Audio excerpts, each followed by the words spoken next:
The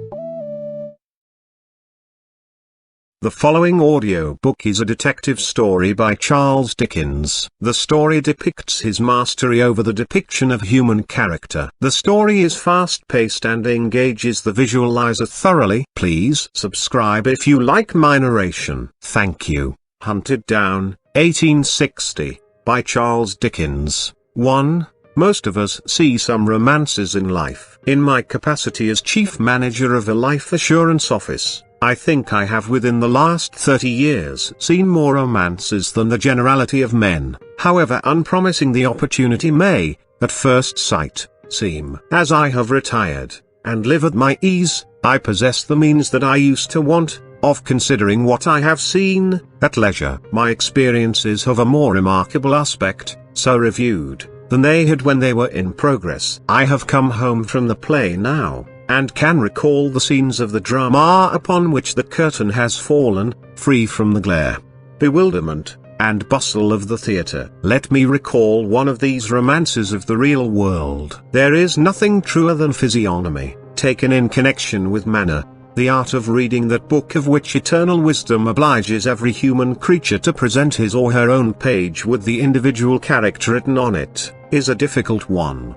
perhaps, and is little studied. It may require some natural aptitude, and it must require, for everything does, some patience and some pains. That these are not usually given to it, that numbers of people accept a few stock commonplace expressions of the face as the whole list of characteristics, and neither seek nor know the refinements that are truest, that you, for instance, give a great deal of time and attention to the reading of music, Greek, Latin, French, Italian, Hebrew, if you please, and do not qualify yourself to read the face of the master or mistress looking over your shoulder teaching it to you, I assume to be 500 times more probable than improbable. Perhaps a little self-sufficiency may be at the bottom of this. Facial expression requires no study from you. You think, it comes by nature to you to know enough about it, and you are not to be taken in. I confess, for my part, that I have been taken in,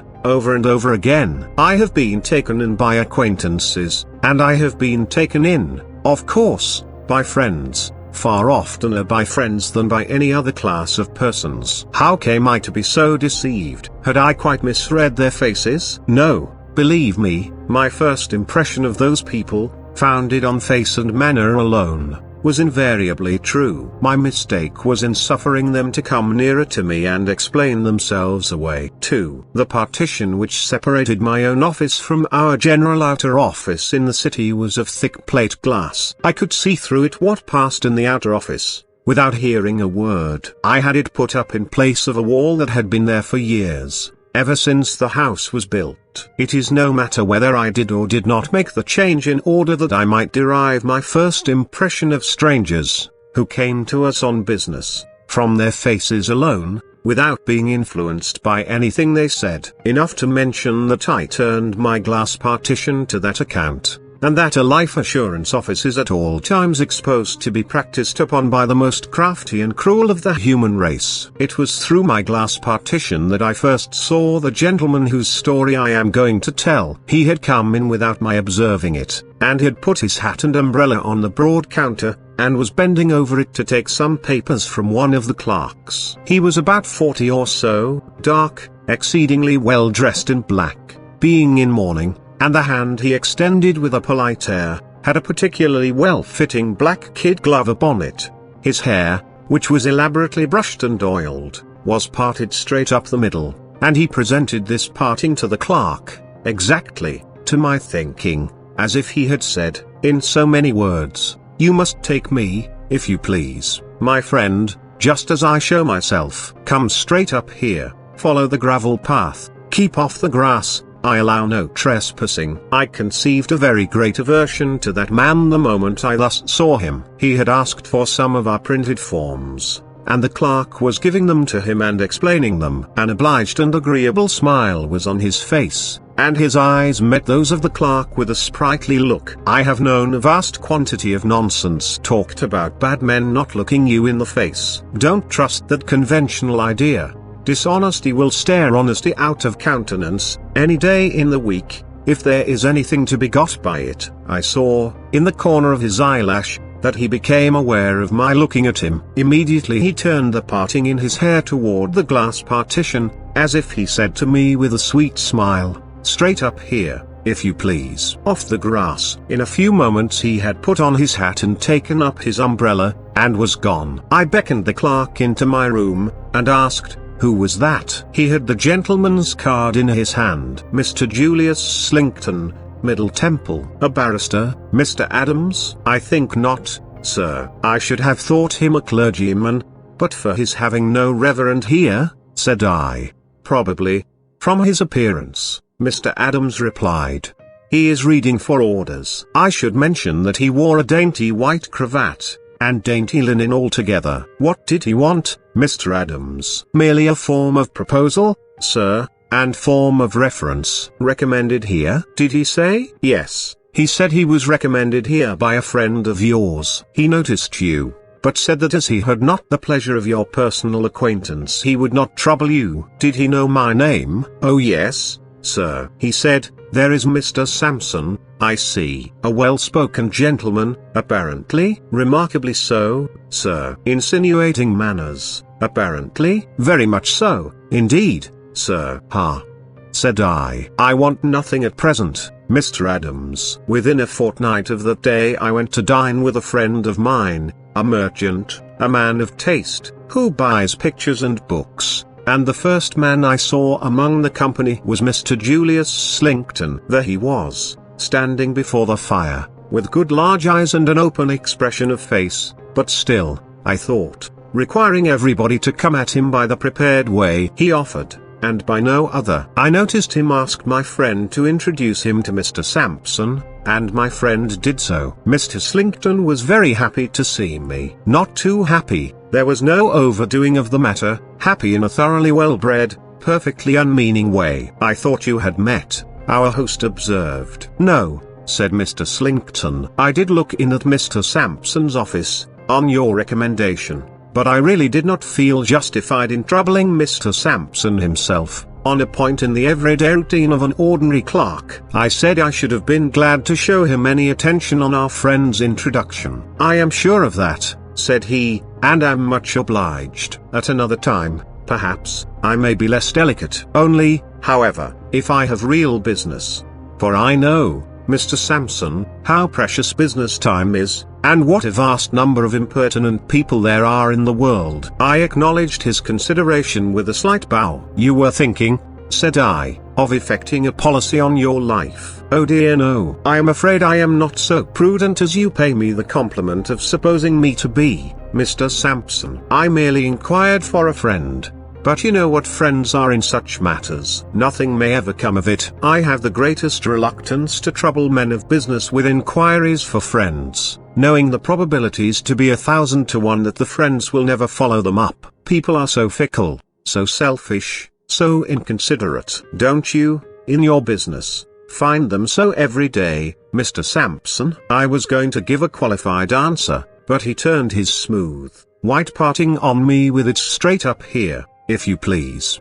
And I answered yes. "I hear, Mr. Sampson," he resumed presently, "for our friend had a new cook, and dinner was not so punctual as usual, that your profession has recently suffered a great loss." "In money?"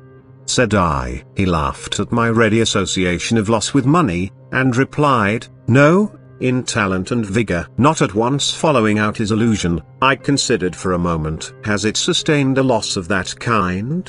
said I. "I was not aware of it." "Understand me, Mr. Sampson. I don't imagine that you have retired. It is not so bad as that." "But Mr. Meltham?" "Oh, to be sure," said I. "Yes, Mr. Meltham, the young actuary of the inestimable." "Just so," he returned in a consoling way. "He is a great loss. He was at once the most profound, the most original, and the most energetic man I have ever known connected with life assurance." I spoke strongly, for I had a high esteem and admiration for Meltham, and my gentleman had indefinitely conveyed to me some suspicion that he wanted to sneer at him. He recalled me to my guard by presenting that trim pathway up his head, with its internal knot on the grass, if you please, the gravel. You knew him, Mr. Slinkton, only by reputation. To have known him as an acquaintance or as a friend, is an honor I should have sought if he had remained in society, though I might never have had the good fortune to attain it,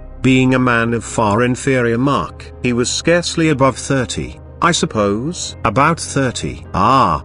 He sighed in his former consoling way. What creatures we are, to break up, Mr. Sampson, and become incapable of business at that time of life. Any reason assigned for the melancholy fact, Humphrey?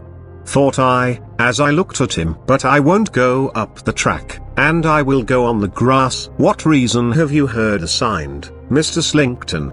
I asked, point blank. Most likely a false one. You know what rumor is, Mr. Sampson? I never repeat what I hear. It is the only way of paring the nails and shaving the head of rumor. But when you ask me what reason I have heard assigned for Mr. Meltham's passing away from among men, it is another thing. I am not gratifying idle gossip then. I was told, Mr. Sampson, that Mr. Meltham had relinquished all his avocations and all his prospects, because he was, in fact, broken-hearted. A disappointed attachment, I heard, though it hardly seems probable, in the case of a man so distinguished and so attractive. Attractions and distinctions are no armor against death, said I. Oh, she died? Pray pardon me, I did not hear that. That, indeed, makes it very, very sad. Poor Mr. Meltham. She died? Ah, dear me. Lamentable, lamentable. I still thought his pity was not quite genuine, and I still suspected an unaccountable sneer under all this, until he said, as we were parted, like the other knots of talkers, by the announcement of dinner, Mr. Sampson, you are surprised to see me so moved on behalf of a man whom I have never known. I am not so disinterested as you may suppose. I have suffered, and recently too, from death myself. I have lost one of two charming nieces, who were my constant companions. She died young, barely 23, and even her remaining sister is far from strong.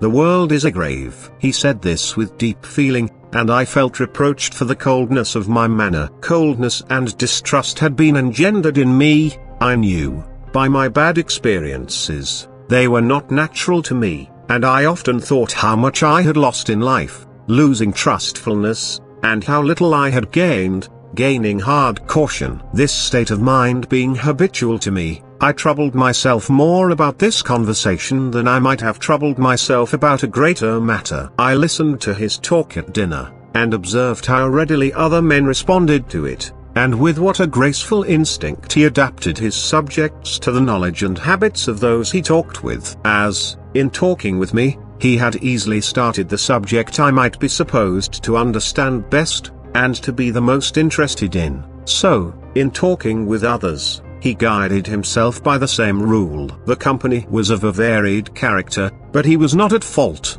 that I could discover, with any member of it. He knew just as much of each man's pursuit as made him agreeable to that man in reference to it, and just as little as made it natural in him to seek modestly for information when the theme was broached. As he talked and talked, but really not too much, for the rest of us seemed to force it upon him, I became quite angry with myself. I took his face to pieces in my mind, like a watch, and examined it in detail. I could not say much against any of his features separately, I could say even less against them when they were put together. Then is it not monstrous, I asked myself, that because a man happens to part his hair straight up the middle of his head, I should permit myself to suspect, and even to detest him? I may stop to remark that this was no proof of my sense. An observer of men who finds himself steadily repelled by some apparently trifling thing in a stranger is right to give it great weight. It may be the clue to the whole mystery. A hair or two will show where a line is hidden. A very little key will open a very heavy door. I took my part in the conversation with him after a time, and we got on remarkably well. In the drawing room I asked the host how long he had known Mr. Slinkton. He answered, not many months. He had met him at the house of a celebrated painter then present, who had known him well when he was traveling with his nieces in Italy for their health. His plans in life being broken by the death of one of them, he was reading with the intention of going back to college as a matter of form, taking his degree, and going into orders. I could not but argue with myself that here was the true explanation of his interest in poor Meltham, and that I had been almost brutal in my distrust on that simple head. 3. On the very next day but one I was sitting behind my glass partition, as before, when he came into the outer office, as before. The moment I saw him again without hearing him, I hated him worse than ever. It was only for a moment that I had this opportunity, for he waved his tight-fitting black glove the instant I looked at him, and came straight in. Mr. Sampson, good day. I presume, you see, upon your kind permission to intrude upon you. I don't keep my word in being justified by business, for my business here, if I may so abuse the word, is of the slightest nature. I asked, was it anything I could assist him in? I thank you. No, I merely called to inquire outside whether my dilatory friend had been so false to himself as to be practical and sensible. But, of course, he has done nothing. I gave him your papers with my own hand, and he was hot upon the intention, but of course he has done nothing. Apart from the general human disinclination to do anything that ought to be done, I dare say there is a specialty about assuring one's life. You find it like will making. People are so superstitious, and take it for granted they will die soon afterwards. Up here, if you please. Straight up here, Mr. Sampson. Neither to the right nor to the left. I almost fancied I could hear him breathe the words as he sat smiling at me, with that intolerable parting exactly opposite the bridge of my nose. There is such a feeling sometimes. No doubt, I replied, but I don't think it obtains to any great extent. Well, said he, with a shrug and a smile, I wish some good angel would influence my friend in the right direction. I rashly promised his mother and sister in Norfolk to see it done, and he promised them that he would do it. But I suppose he never will. He spoke for a minute or two on indifferent topics, and went away. I had scarcely unlocked the drawers of my writing table next morning, when he reappeared. I noticed that he came straight to the door in the glass partition, and did not pause a single moment outside. Can you spare me 2 minutes, my dear Mr. Sampson? By all means. Much obliged, laying his hat and umbrella on the table. I came early, not to interrupt you. The fact is, I am taken by surprise in reference to this proposal my friend has made. Has he made one? Said I. Yes, he answered, deliberately looking at me, and then a bright idea seemed to strike him. More, he only tells me he has. Perhaps that may be a new way of evading the matter. By Jupiter, I never thought of that. Mr. Adams was opening the morning's letters in the outer office. What is the name, Mr. Slinkton? I asked. Beckwith. I looked out at the door and requested Mr. Adams, if there were a proposal in that name, to bring it in. He had already laid it out of his hand on the counter. It was easily selected from the rest, and he gave it me. Alfred Beckwith. Proposal to effect a policy with us for £2,000. Dated yesterday. From the Middle Temple, I see, Mr. Slinkton. Yes. He lives on the same staircase with me. His door is opposite. I never thought he would make me his reference though. It seems natural enough that he should. Quite so, Mr. Sampson, but I never thought of it. Let me see. He took the printed paper from his pocket. How am I to answer all these questions? According to the truth, of course, said I. Oh, of course, he answered, looking up from the paper with a smile. I meant they were so many. But you do right to be particular. It stands to reason that you must be particular. Will you allow me to use your pen and ink? Certainly. And your desk? Certainly. He had been hovering about between his hat and his umbrella for a place to write on. He now sat down in my chair, at my blotting paper and inkstand, with the long walk up his head in accurate perspective before me. As I stood with my back to the fire, before answering each question he ran over it aloud, and discussed it. How long had he known Mr. Alfred Beckwith? That he had to calculate by years upon his fingers. What were his habits? No difficulty about them. Temperate in the last degree, and took a little too much exercise, if anything. All the answers were satisfactory. When he had written them all, he looked them over, and finally signed them in a very pretty hand. He supposed he had now done with the business. I told him he was not likely to be troubled any farther. Should he leave the papers there? If he pleased. Much obliged. Good morning. I had had one other visitor before him, not at the office, but at my own house. That visitor had come to my bedside when it was not yet daylight, and had been seen by no one else but by my faithful confidential servant. A second reference paper, for we required always two, was sent down into Norfolk, and was duly received back by post. This, likewise, was satisfactorily answered in every respect. Our forms were all complied with, we accepted the proposal, and the premium for 1 year was paid. For 6 or 7 months I saw no more of Mr. Slinkton. He called once at my house, but I was not at home, and he once asked me to dine with him in the Temple, but I was engaged. His friend's assurance was effected in March. Late in September or early in October I was down at Scarborough for a breath of sea air, where I met him on the beach. It was a hot evening. He came toward me with his hat in his hand, and there was the walk I had felt so strongly disinclined to take in perfect order again, exactly in front of the bridge of my nose. He was not alone, but had a young lady on his arm. She was dressed in mourning, and I looked at her with great interest. She had the appearance of being extremely delicate, and her face was remarkably pale and melancholy, but she was very pretty. He introduced her as his niece, Miss Nina. "Are you strolling, Mr. Sampson? Is it possible you can be idle?" It was possible, and I was strolling. "Shall we stroll together?" "With pleasure." The young lady walked between us, and we walked on the cool sea sand, in the direction of Filey. "There have been wheels here," said Mr. Slinkton, "and now I look again, the wheels of a hand carriage. Margaret, my love, your shadow without doubt." "Miss Nina's shadow?"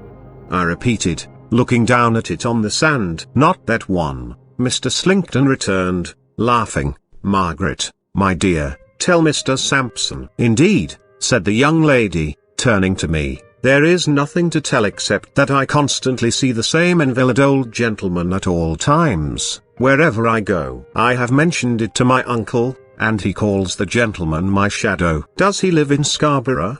I asked. "He is staying here." "Do you live in Scarborough?" "No, I am staying here. My uncle has placed me with a family here, for my health." "And your shadow?" said I, smiling. "My shadow," she answered, smiling too, "is like myself, not very robust, I fear, for I lose my shadow sometimes, as my shadow loses me at other times. We both seem liable to confinement to the house. I have not seen my shadow for days and days, but it does oddly happen, occasionally, that wherever I go, for many days together, this gentleman goes. We have come together in the most unfrequented nooks on this shore." "Is this he?" said I, pointing before us. The wheels had swept down to the water's edge, and described a great loop on the sand in turning. Bringing the loop back towards us, and spinning it out as it came, was a hand carriage, drawn by a man. "Yes," said Miss Nina, "this really is my shadow, uncle." As the carriage approached us and we approached the carriage, I saw within it an old man, whose head was sunk on his breast, and who was enveloped in a variety of wrappers. He was drawn by a very quiet but very keen-looking man, with iron grey hair, who was slightly lame. They had passed us, when the carriage stopped, and the old gentleman within, putting out his arm, called to me by my name. I went back, and was absent from Mr. Slinkton and his niece for about 5 minutes. When I rejoined them, Mr. Slinkton was the first to speak. "Indeed," he said to me in a raised voice before I came up with him, "it is well you have not been longer, or my niece might have died of curiosity to know who her shadow is." "Mr. Sampson, an old East India director," said I, "an intimate friend of our friends, at whose house I first had the pleasure of meeting you, a certain Major Banks. You have heard of him?" "Never." "Very rich, Miss Nina, but very old, and very crippled. An amiable man, sensible, much interested in you. He has just been expatiating on the affection that he has observed to exist between you and your uncle." Mr. Slinkton was holding his hat again, and he passed his hand up the straight walk, as if he himself went up it serenely, after me. Mr. Sampson, he said, tenderly pressing his niece's arm in his, our affection was always a strong one, for we have had but few near ties. We have still fewer now. We have associations to bring us together, that are not of this world.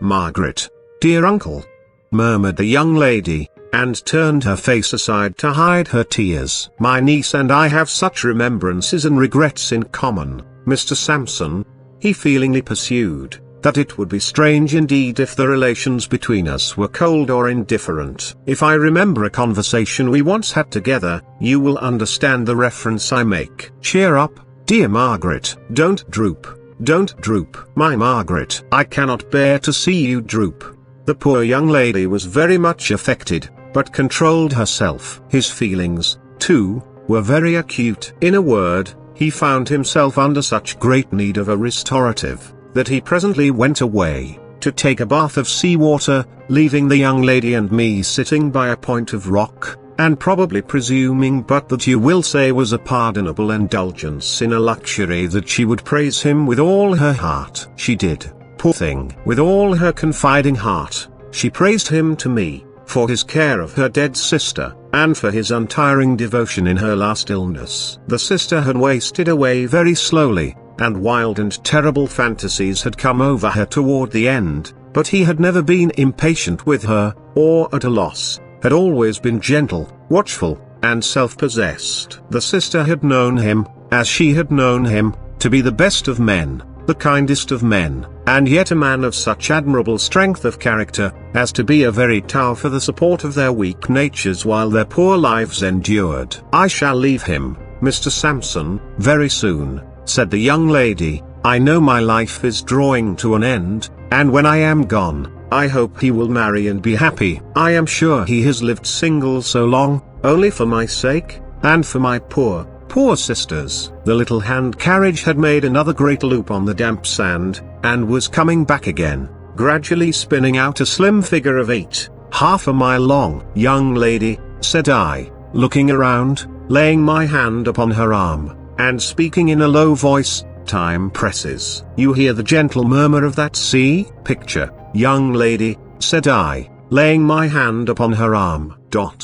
Time presses. She looked at me with the utmost wonder and alarm, saying, yes. And you know what a voice is in it when the storm comes? Yes. You see how quiet and peaceful it lies before us, and you know what an awful sight of power without pity it might be, this very night. Yes. But if you had never heard or seen it, or heard of it in its cruelty, could you believe that it beats every inanimate thing in its way to pieces, without mercy, and destroys life without remorse? You terrify me, sir, by these questions. To save you, young lady, to save you. For God's sake, collect your strength and collect your firmness. If you were here alone, and hemmed in by the rising tide on the floe to 50 feet above your head, you could not be in greater danger than the danger you are now to be saved from. The figure on the sand was spun out, and straggled off into a crooked little jerk that ended at the cliff very near us. As I am, before heaven and the judge of all mankind, your friend, and your dead sister's friend, I solemnly entreat you, Miss Nina, without one moment's loss of time, to come to this gentleman with me. If the little carriage had been less near to us, I doubt if I could have got her away, but it was so near that we were there before she had recovered the hurry of being urged from the rock. I did not remain there with her 2 minutes. Certainly within 5, I had the inexpressible satisfaction of seeing her from the point we had sat on, and to which I had returned half supported and half carried up some rude steps notched in the cliff, by the figure of an active man. With that figure beside her, I knew she was safe anywhere. I sat alone on the rock, awaiting Mr. Slinkton's return. The twilight was deepening and the shadows were heavy, when he came round the point, with his hat hanging at his buttonhole, smoothing his wet hair with one of his hands, and picking out the old path with the other and a pocket comb. My niece not here, Mr. Sampson? He said, looking about. Miss Nina seemed to feel a chill in the air after the sun was down, and has gone home. He looked surprised, as though she were not accustomed to do anything without him, even to originate so slight a proceeding. I persuaded Miss Nina, I explained. Ah, said he. "She is easily persuaded for her good." "Thank you, Mr. Sampson, she is better within doors." "The bathing place was farther than I thought, to say the truth." "Miss Nina is very delicate," I observed. He shook his head and drew a deep sigh. "Very, very, very. You may recollect my saying so. The time that has since intervened has not strengthened her. The gloomy shadow that fell upon her sister so early in life seems, in my anxious eyes, to gather over her, ever darker, ever darker. Dear Margaret, dear Margaret." But we must hope. The hand carriage was spinning away before us at a most indecorous pace for an invalid vehicle, and was making most irregular curves upon the sand. Mr. Slinkton, noticing it after he had put his handkerchief to his eyes, said, "If I may judge from appearances, your friend will be upset, Mr. Sampson." "It looks probable, certainly," said I. "The servant must be drunk." "The servants of old gentlemen will get drunk sometimes," said I. "The Major draws very light, Mr. Sampson." "The Major does draw light," said I. By this time the carriage, much to my relief, was lost in the darkness. We walked on for a little, side by side over the sand, in silence. After a short while he said, in a voice still affected by the emotion that his niece's state of health had awakened in him, "Do you stay here long, Mr. Sampson?" "Why, no, I am going away tonight." "So soon?" "But business always holds you in request. Men like Mr. Sampson are too important to others, to be spared to their own need of relaxation and enjoyment." "I don't know about that," said I. "However, I am going back to London." "To London?" "I shall be there too, soon after you." I knew that as well as he did, but I did not tell him so, any more than I told him what defensive weapon my right hand rested on in my pocket, as I walked by his side. Any more than I told him why I did not walk on the seaside of him with the night closing in. We left the beach, and our ways diverged. We exchanged good night, and had parted indeed, when he said, returning, "Mr. Sampson, may I ask? Poor Meltham, whom we spoke of, dead yet?" "Not when I last heard of him, but too broken a man to live long, and hopelessly lost to his old calling." "Dear, dear, dear," said he, with great feeling. "Sad, sad, sad. The world is a grave." And so went his way. It was not his fault if the world were not a grave, but I did not call that observation after him, any more than I had mentioned those other things just now enumerated. He went his way, and I went mine with all expedition. This happened, as I have said, either at the end of September or beginning of October.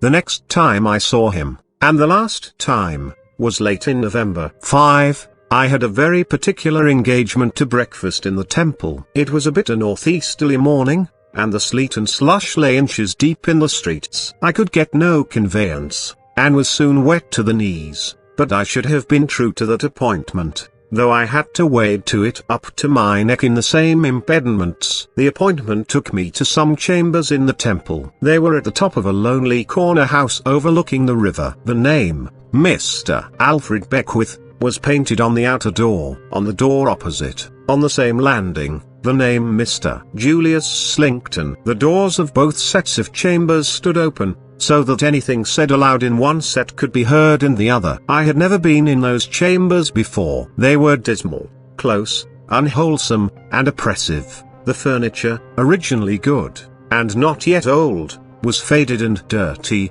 The rooms were in great disorder. There was a strong prevailing smell of opium, brandy, and tobacco. The grate and fire irons were splashed all over with unsightly blotches of rust, and on a sofa by the fire, in the room where breakfast had been prepared, lay the host, Mr. Beckwith, a man with all the appearances of the worst kind of drunkard, very far advanced upon his shameful way to death. "Slinkton is not come yet," said this creature, staggering up when I went in. "I'll call him." "Holloa, Julius Caesar, come and drink." As he hoarsely roared this out, he beat the poker and tongs together in a mad way, as if that were his usual manner of summoning his associate. The voice of Mr. Slinkton was heard through the clatter from the opposite side of the staircase, and he came in. He had not expected the pleasure of meeting me. I have seen several artful men brought to a stand, but I never saw a man so aghast as he was when his eyes rested on mine. "Julius Caesar," cried Beckwith, staggering between us. "Mr. Sampson." "Mr. Sampson, Julius Caesar." "Julius, Mr. Sampson, is the friend of my soul. Julius keeps me plied with liquor, morning, noon, and night. Julius is a real benefactor. Julius threw the tea and coffee out of window when I used to have any. Julius empties all the water jugs of their contents, and fills them with spirits. Julius winds me up and keeps me going. Boil the brandy, Julius." There was a rusty and furred saucepan in the ashes. The ashes looked like the accumulation of weeks, and Beckwith, rolling and staggering between us as if he were going to plunge headlong into the fire, got the saucepan out, and tried to force it into Slinkton's hand. "Boil the brandy, Julius Caesar. Come, do your usual office. Boil the brandy." He became so fierce in his gesticulations with the saucepan, that I expected to see him lay open Slinkton's head with it. I therefore put out my hand to check him. He reeled back to the sofa, and sat there panting, shaking, and red-eyed, in his rags of dressing gown, looking at us both. I noticed then that there was nothing to drink on the table but brandy, and nothing to eat but salted herrings, and a hot, sickly, highly peppered stew. "At all events, Mr. Sampson," said Slinkton, offering me the smooth gravel path for the last time, "I thank you for interfering between me and this unfortunate man's violence. However you came here, Mr. Sampson, on with whatever motive you came here, at least I thank you for that." "Boil the brandy," muttered Beckwith. Without gratifying his desire to know how I came there, I said, quietly, "How is your niece, Mr. Slinkton?" He looked hard at me, and I looked hard at him. "I am sorry to say, Mr. Sampson, that my niece has proved treacherous and ungrateful to her best friend. She left me without a word of notice or explanation. She was misled, no doubt, by some designing rascal. Perhaps you may have heard of it." I did hear that she was misled by a designing rascal. "In fact, I have proof of it." "Are you sure of that?" said he. "Quite." "Boil the brandy," muttered Beckwith. "Company to breakfast, Julius Caesar. Do your usual office. Provide the usual breakfast, dinner, tea, and supper. Boil the brandy."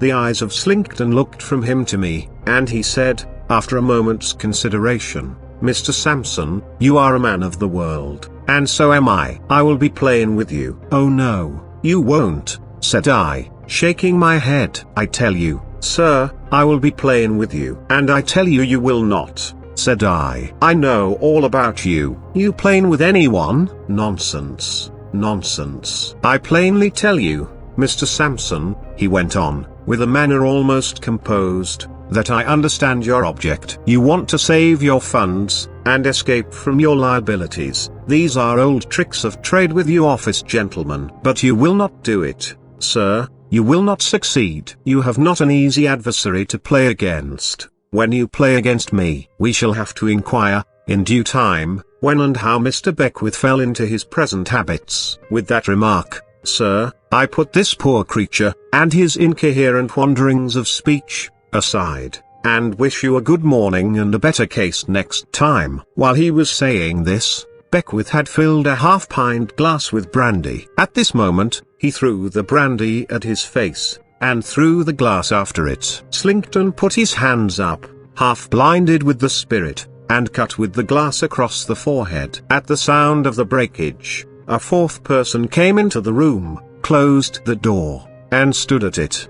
He was a very quiet but very keen-looking man, with iron grey hair, and slightly lame. Slinkton pulled out his handkerchief, assuaged the pain in his smarting eyes, and dabbled the blood on his forehead. He was a long time about it, and I saw that in the doing of it, a tremendous change came over him, occasioned by the change in Beckwith, who ceased to pant and tremble, sat upright, and never took his eyes off him. I never in my life saw a face in which abhorrence and determination were so forcibly painted as in Beckwith's then. "Look at me, you villain," said Beckwith, "and see me as I really am. I took these rooms, to make them a trap for you. I came into them as a drunkard, to bait the trap for you. You fell into the trap, and you will never leave it alive. On the morning when you last went to Mr. Sampson's office, I had seen him first. Your plot has been known to both of us, all along, and you have been counterplotted all along. What? Having been cajoled into putting that prize of £2,000 in your power, I was to be done to death with brandy,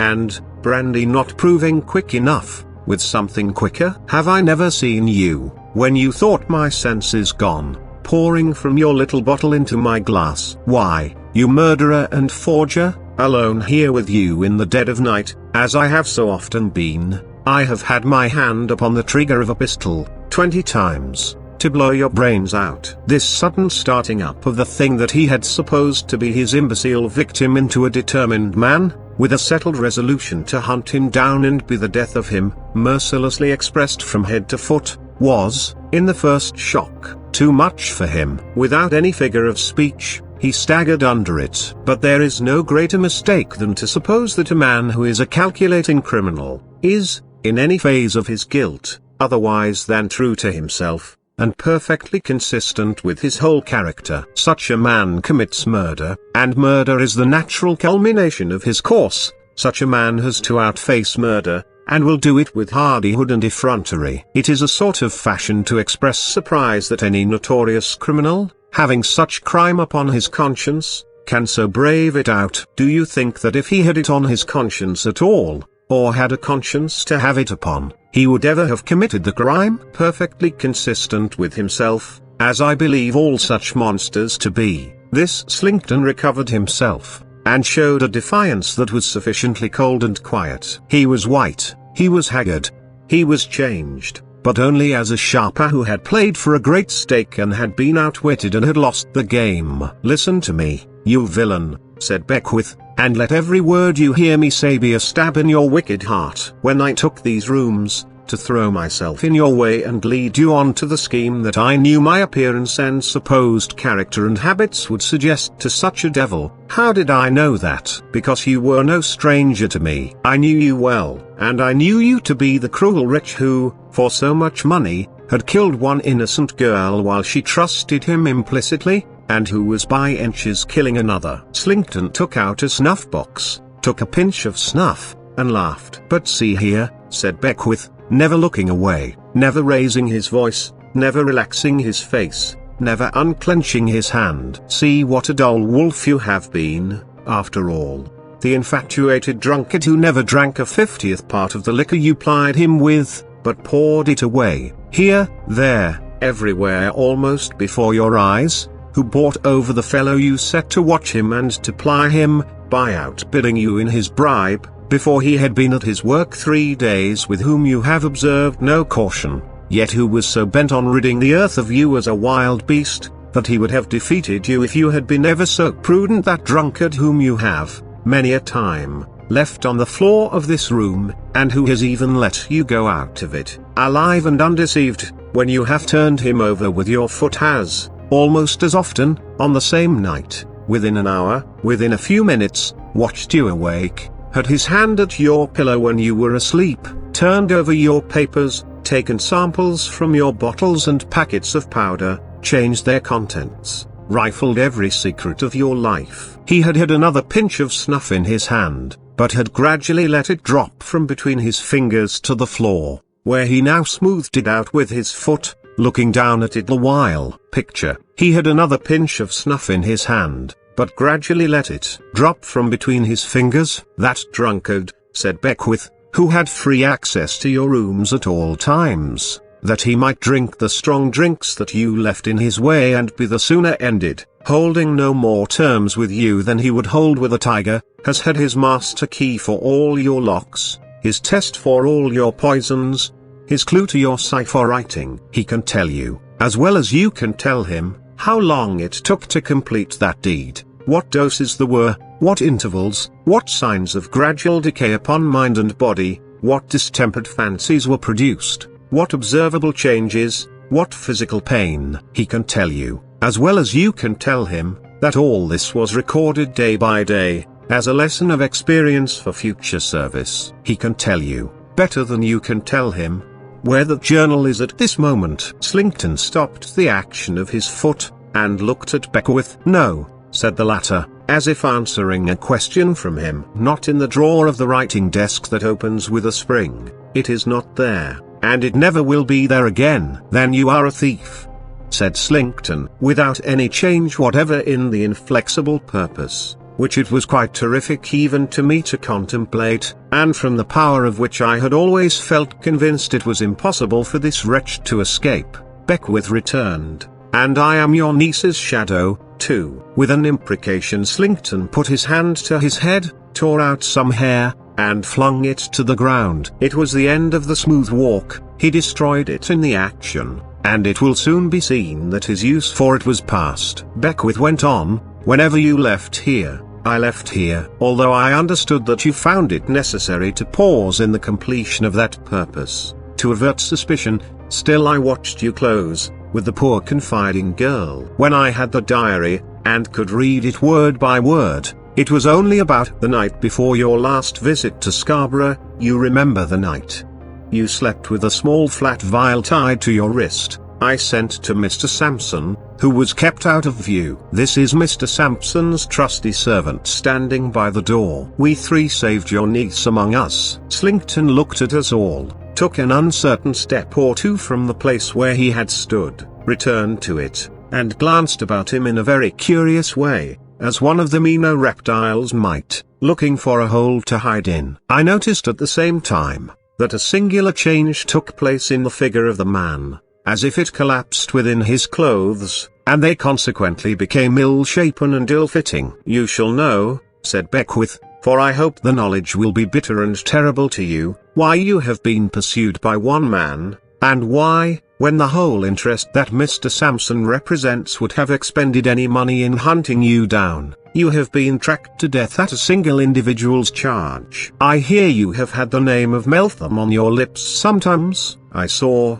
in addition to those other changes, a sudden stoppage come upon his breathing. "When you sent the sweet girl whom you murdered, you know with what artfully made out surroundings and probabilities you sent her to Meltham's office, before taking her abroad to originate the transaction that doomed her to the grave. It fell to Meltham's lot to see her and to speak with her. It did not fall to his lot to save her, though I know he would freely give his own life to have done it.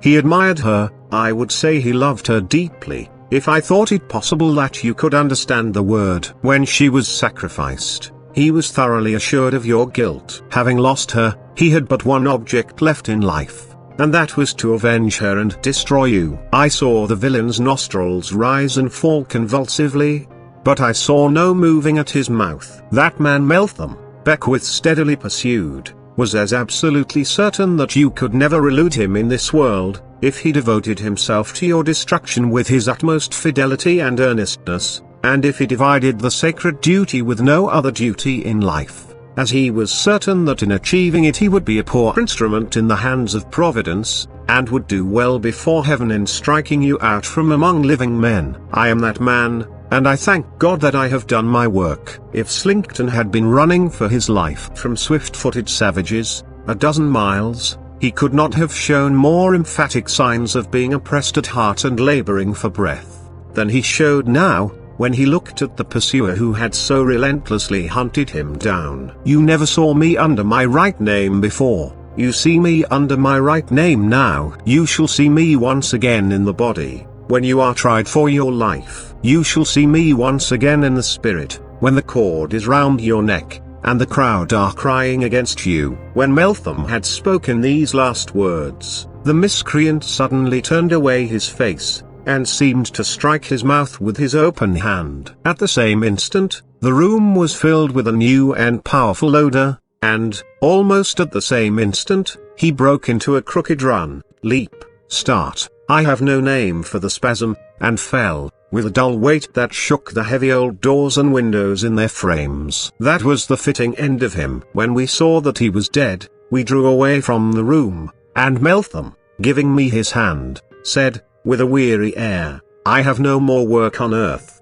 my friend, but I shall see her again elsewhere. It was in vain that I tried to rally him. He might have saved her, he said. He had not saved her, and he reproached himself. He had lost her, and he was broken-hearted.